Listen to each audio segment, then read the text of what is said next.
Alright, we are back and talking more things Helldivers, because the cracks in the armor from the last two patches are now starting to show, with reports coming in of fishy things happening within the game, and there's an interesting connection there in that reference, which I'll explain in just a moment. Welcome to the channel, this is LtBuzzLitebeer, and we need to talk game performance because it's an issue. We've got Twinbeard answering questions over on Discord, the Bomb Cape, and then a fishy post just sent out by Helldivers HQ, so stay tuned for that one. Thank you so much for your awesome and continued support. In case you haven't done so already, please take a moment to hit subscribe. It's free, it really helps out the channel, and the YouTube algo loves it. And while you're at it, take a few seconds more to ring that notifications bell to receive my latest upload alerts. And now it's time to bring on all the latest from Helldivers.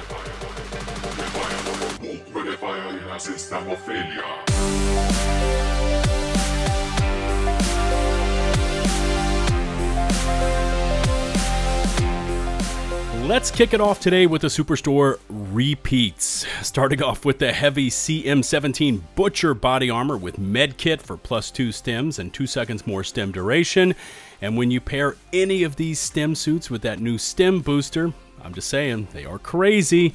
We've also got the CM17 Butcher helmet, the CE67 Titan helmet, and the CE67 Hybrid light-medium armor with engineering kit for reduced recoil and +2 grenades. Hellmeyer has been vanquished, at least for now. Now, I didn't post a video yesterday, but that was the big news of the day. Hellmeyer has been liberated, and it's now onwards to Nivelle 43, or so we thought, because those sneaky bugs have done an end around and launched a counteroffensive over on Fori Prime, which we're going to lose. So that means over the next 2-ish days, we need to completely liberate Nivelle 43, and then we need to circle back around and retake Fori Prime and any other planets that are part of the current major order the bugs may retake while we are liberating Nivelle 43.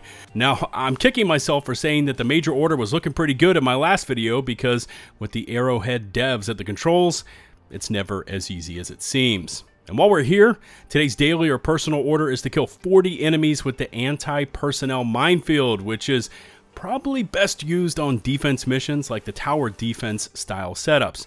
You can instantly piss off your entire squad if you drop this thing down in a high traffic area. So, try to at least give a call out when it's being deployed. Now, once you've achieved those 40 kills, bag those 15 medals. The Helldiver companion app tells all. And there it is. Well, I was prepping this video for upload. We lost the defense of Fori Prime, and so I am looping back around to re-record this portion, but Fori Prime has now been flipped back to a liberation campaign, and the divers are not doing well there, at least not yet. We are currently losing ground at the pace of about 1.25% an hour, with only about 7,500-ish divers planetside, probably because we are focused on Nivelle 43, and the modifier for FP is sitting at -1.5%. So it's the same old, same old. We've got few troops on FP and facing the negative modifier headwind. Now, the good news is that Nivelle 43 is progressing nicely, with about 36,000 divers currently there, and we are looking at an estimated victory in 16 hours. Helldivers 2 director confirms the Bomb Cape is very real and complete, but Arrowhead is waiting for the right time to drop it. Now, I still see this question on the daily. When is the Bomb, aka Unity Day Cape, arriving? They teased it a while back. When is it coming? And this Games Radar article takes on that very subject. Quote, Helldivers 2's own director teased something cape-related last month in May, only for an Arrowhead community manager to dispel the entire cape as possibly never having existed in the first place later that same month.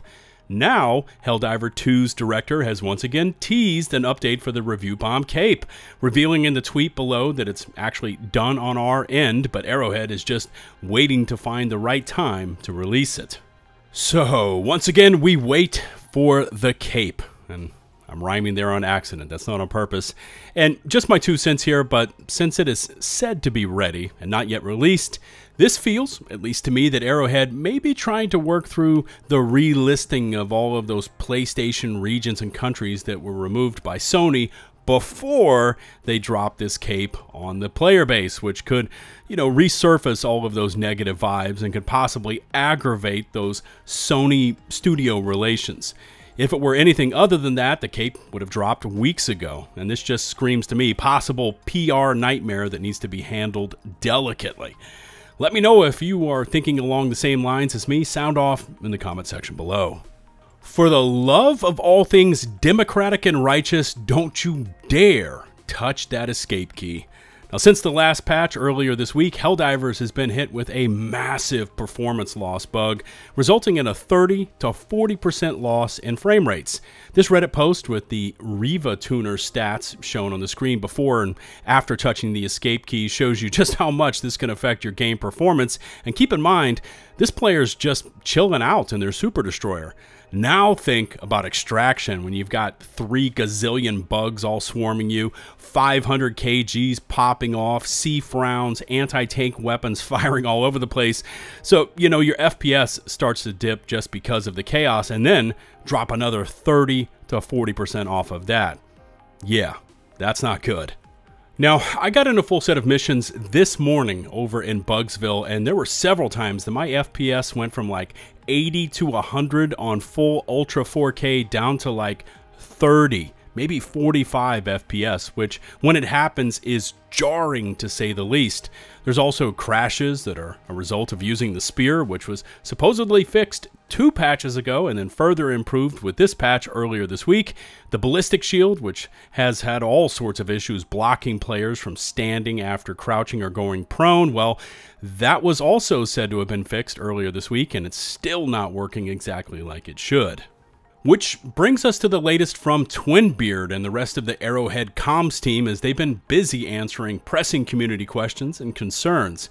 Now, we've seen mixed feelings towards the patrol spawn revert and adjustments, to which Twinbeard actually responded. We're pretty sure why, but it's too early and more time is needed to monitor and evaluate this.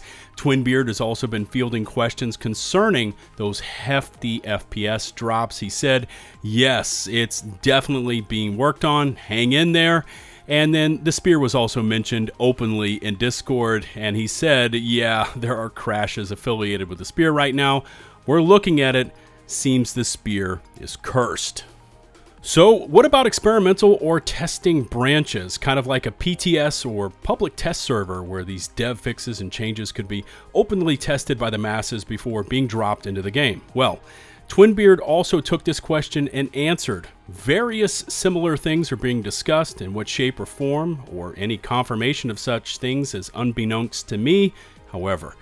Now, there's also this continued cry for more options when it comes to resource spending, awards, bonuses, and things of that nature to keep the players that are resource maxed interested and engaged with the game. And one I haven't even thought of, a bestiary or codex of enemy types contained in the game for reference. Now, for the record, it is something the devs are considering, but nothing has been decided yet. Looping back around to that call for a public test environment, and I would normally be 1,000,000% for this kind of area for the game, where bugs and glitches could be identified early and squashed before a full release. However, with Helldivers, I take pause with this mechanic.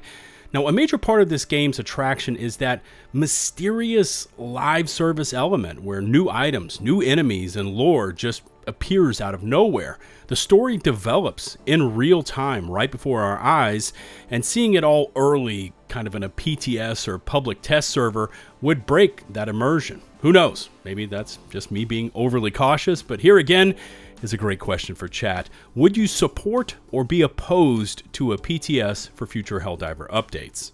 Fish sidekicks, fish pets, who the hell knows? Possible fish mounts incoming. I really have no earthly idea what is going on here, but it smells fishy. This one just got posted to Twitter by the official Helldiver account. Quote, "Good news! The bill to temporarily grant pet fish authorization to Class C citizens and above has passed. Submit the relevant forms along with your proposed patriotic fish name to your local democracy officer. What?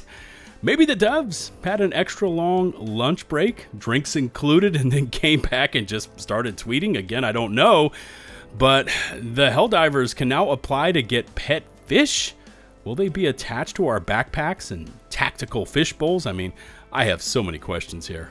And on that note, it's time to press pause and pick this up another day. Now, I'm going to be on a secret diplomatic democracy spreading mission for the rest of the month, and so you won't see anything here on the channel until my return, aka I'm taking a vacation. But anyways, keep up the good fight. I'm going to be checking in on Twitter and over in my Discord for all the latest changes, and of course, posting my thoughts on both as well. Remember to hit subscribe and to ring that notifications bell to receive my upload alerts. All my socials can be found down in the video description and pinned comments. A massive shout out and thanks to the now over 233,000 of you legends from around the globe who have taken the plunge, hit subscribe, and continually tune in to support me and my channel. Until the next one, this is LtBuzzLitebeer signing off.